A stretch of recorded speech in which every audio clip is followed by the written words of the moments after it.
IIT జేఈలో మంచి rank రానటువంటి విద్యార్థులకు బెస్ట్ ఆప్షన్ సిఎస్ఈఎంఏ కోర్సులు అడ్మిషన్స్ జరుగుతున్నవి.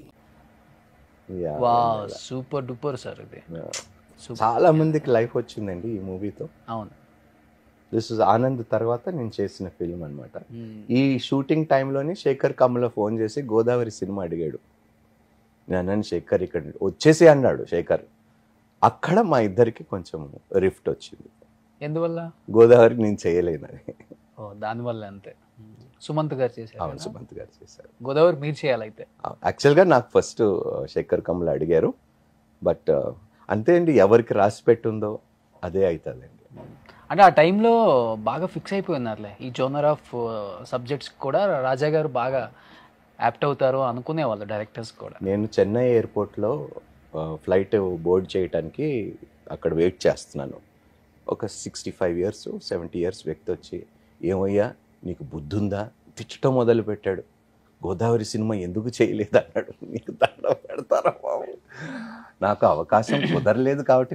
ఎంత ఫీల్ అయిపోయాడంటే, ఆ సినిమా మీరు చేయాల్సింది పెద్ద వ్యక్తి, మళ్ళీ తిట్టి గోదావరి 2 చేస్తానని చెప్పండి. ఒక్క మాటతో అయిపోయింది కదా. నిజంగా కొన్ని గుర్తుకొస్తే భలే నవ్వు వస్తూ ఉంటాయి. బయటికి వెళ్ళినప్పుడు ఎలా ఉంటుంది సార్? అంటే ఇప్పుడున్న ఏజ్ గ్రూప్ ఒక 20-25 వాళ్ళు కూడా ఎలా ఎలా మీతో? నేను పెద్దగా ఏ రోజు కూడా నేను పెద్ద హీరోని, పెద్ద పుడింగ్ని మీకు నేను ఫీల్ అవ్వను. బట్ అవతల వాడు అనుకుంటాడు కదా.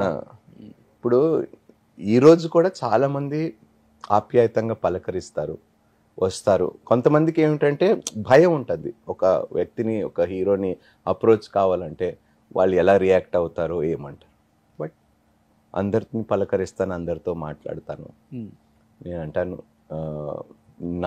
నాకు వచ్చిన పని నేను చేశానయ్యా, అందులో గొప్పతనం ఏమీ లేదు, నా వృత్తికి నేను న్యాయం చేశాను అనుకుంటున్నాను, అంతే. కానీ బాగా మెయింటైన్ చేస్తున్నారు, గ్లామర్ సేమ్ యాజ్ ఇట్ ఈస్గా. కొంచెం ఒళ్ళు చేశారు కానీ పర్లేదు రోషన్. ఇప్పుడు తగ్గిస్తున్నారు మళ్ళీ, ఎందుకంటే క్యాబినెట్లో కూర్చోవాలి కదా, మళ్ళీ ఇబ్బంది అవుతుంది. బొజ్జా గిజ్జా ఉంటే ముందు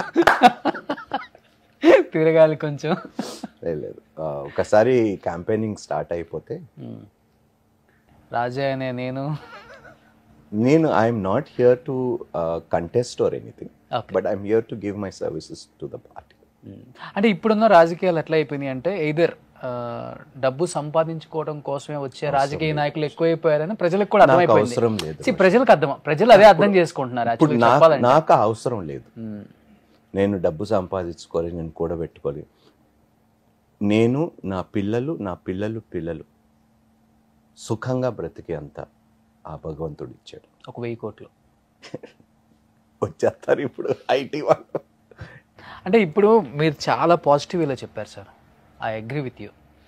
దీన్ని నెగిటివ్గా తీసుకునే వాళ్ళు చాలా మంది, మిమ్మల్ని ట్రోల్ చేసిన వాళ్ళు కూడా ఉన్నారు. ఒకనొక టైంలో క్రిస్టియానిటీ అనే దానిలోకి వచ్చి ఫండ్స్ని కలెక్ట్ చేశారనో, లేకపోతే రాజశేఖర రెడ్డి గారి హయాంలో కొన్ని నిధులు ఈయన ట్రస్ట్కి వచ్చినాయి అని, రాజశేఖర రెడ్డి గారి దగ్గర నుంచి కొన్ని కోట్లు వచ్చాయని చెప్పేసి. ట్రస్టే లేదు, నాకున్నది ఒకటే ట్రస్ట్, రాజా హోప్ ఫౌండేషన్. అది కూడా ఏమిటంటే ఇట్స్ అన్ ఇండిజీనియస్ ట్రస్ట్. మేము బయట నుంచి ఎక్కడ ఫండ్స్ కూడా మేము కలెక్ట్ చేసింది లేదు. నా సొంత డబ్బులతోనే అన్ని హాస్పిటల్స్లో నా ఓన్ మనీతోనే నేను అందరికీ ఫ్రీగా ట్రీట్మెంట్స్ చేయించాను. ఓకే, దాదాపు 24 క్యాన్సర్ పేషెంట్స్కి ట్రీట్మెంట్స్ ఇచ్చాను. థాలసీమియా పేషెంట్స్కి నేను సపోర్ట్ చేశాను. హార్ట్ పేషెంట్స్కి ఫ్రీగా సర్జరీస్ చేయించాను.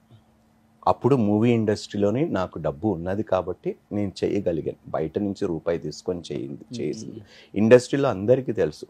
ప్రొడక్షన్ అతని పేరు కూడా నేను మర్చిపోతూ ఉంటాను. మొన్న ఆయనది కూడా రీసెంట్గా ఒక ఇంటర్వ్యూ వచ్చింది మీ ఛానల్లోనే అనుకుంటాను. ఆయన పేరు బట్టతల ఉంటుంది, ప్రొడక్షన్ అతను. పవన్ కళ్యాణ్ గారు చేస్తూ ఉంటాడు. ఆయనకి సర్జరీకి ట్రీట్మెంట్కి కూడా నేను అమౌంట్ ఇచ్చాను. ఇలాగే ఇండస్ట్రీలోని మా టెక్నీషియన్స్కి చాలా చాలా చేశానండి ఇండస్ట్రీలోని. కానీ ఎప్పుడు బయట నేను చెప్పుకోలేదు. ప్రతి మూవీకి నేను సినిమా లాస్ట్ డే గుమ్మడికాయ కొడతాను అన్న రోజు ఒక 2-3 lakhs పక్కన పెట్టుకొని నేను డిస్ట్రిబ్యూట్ చేసేవాడిని. దట్ వాజ్ మై, ఎందుకంటే వాళ్ళే లేకపోతే మేము లేము ఇండస్ట్రీలోని. టెక్నీషియన్స్ లేకపోతే హూ ఈజ్ ఎ హీరో? మేము ఒక షాట్ ఇచ్చేసి వెళ్ళిపోతామండి, కానీ నెక్స్ట్ సీన్కి మమ్మల్ని రెడీ చేయాలంటే ఎంత కృషి ఉంటుంది. అందుకని అంటున్నాండి, sometimes I feel their work is going unrecognised. అందుకని అప్పుడప్పుడు ధర్నాలు చేస్తుంటారు వాళ్ళు కూడా, మరి చెయ్యాలి వద్దన్నా కానీ. వద్దన్నా కాదండి, దే డిజర్వ్ ఇట్ అండి, దే డిజర్వ్ ఇట్. డిస్పారిటీ చాలా ఉంది రోషన్. అంటే మీలాగా ఆలోచించే వాళ్ళు లేరు కదా ఇండస్ట్రీలో ఇప్పుడు. ఉన్నారండి, ఉన్నా కూడా ఏమిటంటే కావు, అవి కొన్ని కావు.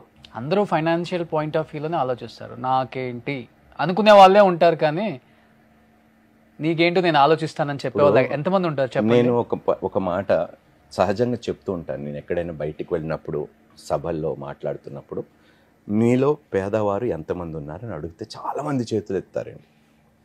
ఆ పేదవారిలో ఎంతమంది 3 పూట్ల అన్నం తింటున్నారని అడుగుతా, అది కూడా ఎత్తేస్తారు.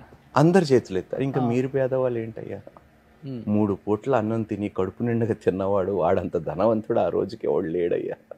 రేపు బతుకుంటాము, 3 పూటలు తినటానికి లేదు, ఈరోజు తిన్నాము, ఇంకేం కావాలి నీకు. కానీ మనుషుడు ఎప్పుడు రేపటి గురించి, అంతే. అదే ప్రాబ్లం. ఇంకా ప్రాబ్లం పోదు సార్, పోతుంది. నాకు పోయింది, నాకు పోయింది. ఇప్పుడు మీకు పోయింది కాబట్టి మీరు గొప్పలు అయ్యారు. గొప్పలని కాదు, చెప్తూ ఉంటాను. మన మైండ్ సెట్, ఆలోచన మార్చుకోవాలి. భగవంతుడు చక్కగా ఈరోజు అన్ని సుఖాలు ఇచ్చాడు, అన్ని పనిచేస్తున్నాయి, అవయవాలు పనిచేస్తున్నాయి, పని చేసుకునే అవకాశము, సమయము, ఆలోచించుకోవటానికి అన్నీ ఇచ్చాడు. 3 పూట్ల తిండి పెట్టాడు. ఇంకా నా అంత రిచెస్ట్ ఫెలో ఎవరున్నారు ఈ లోకంలో? రేపు ఈ సుఖాలన్నీ అనుభవించడానికి నేను, నా ఆరోగ్యము నాకు సపోర్ట్ చేస్తుందంటే గ్యారంటీ లేదు. రేపు నేను ఇదే ఇంట్లో ఉంటానో హాస్పిటల్లో ఉంటానో నాకు తెలియదు. ఈ 3 పూటలు కూడా నేను రేపు హాస్పిటల్కి వెళ్ళిన తర్వాత కూడా తినలేను. So I'm the richest man today. కానీ ఎంతసేపు ఏంటంటే కోట్లు ఉంటేనే రిచెస్ట్ ఫెలో అంటారు. ఇప్పుడు కోట్లు ఉన్న వాళ్ళు హాస్పిటల్లో ఉంటే ఇంకా కోట్లు ఎందుకు వాడికి? పక్కనతో కంపారిజన్ ఆపేస్తే. సుమన్ టీవీలో మీ పర్సనల్ అండ్ బిజినెస్ ప్రమోషన్స్ కోసం కింది నెంబర్కి కాంటాక్ట్ చేయండి.